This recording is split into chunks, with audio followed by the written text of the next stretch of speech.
Alright, hello everyone, it's Happy, and today we're going to be talking about the Badger. Now, this is a tank I really haven't talked about on my channel at all, and for obvious reasons. Firstly, because I don't think I've ever played an actual game on this thing, apart from the press account where I probably played 15 to 20 battles. So I'm not the most experienced person to talk about the Badger. However, as usual, I know the pros and cons for this thing, and whether or not you guys should buy it. So firstly, the pros, the insane amount of armor. This thing has a great armor profile, and it's going to hold a lot of shots against a lot of different types of enemies. The only weakness is probably the tiny lower plate, which is actually super small, and hitting it from a long or medium distance / range is going to be extremely hard. That's a first. Secondly, I feel like the gun / DPM is alright. It's not something like a machine gun, but it's still decent. The aim time and gun handling is bearable as well, and I'd say it's way above average compared to other TDs. But that's of course because of the smaller caliber of the gun.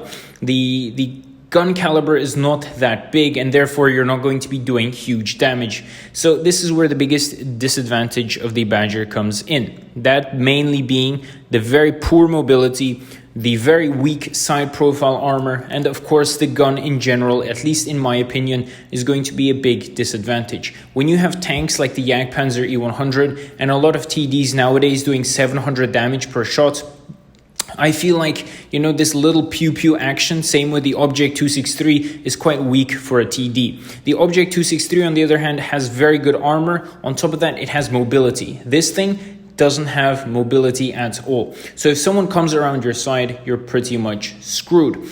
So again, it's a very hard thing to play this Badger with. Firstly, you really need that mobility to get into position, maybe a hold down position, and actually use your armor to your advantage. If you come in last, that's not something really cool. For example, the Jagdpanzer E100 is quite slow as well. However, in that case, you have the big alpha gun, which is there to compensate. In this case, the tiny alpha doesn't really compensate, and it's not a great idea to be trading shots at tier 10 when you have a lot of tanks that are, again, doing 700 plus damage.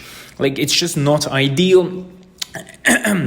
Excuse me. And in the modern random battles, I really feel like the Badger is left out behind. In some situations, this tank can be perfectly good, but in others, I feel like it's going to lack, especially against faster and mobile tanks or tanks with bigger alpha. So in general, nowadays, I feel like the Badger is weak and it's underperforming. So tell me what you guys think about this in the comment section below. And with that, Happy is out, and I'll see you guys next time. Bye-bye.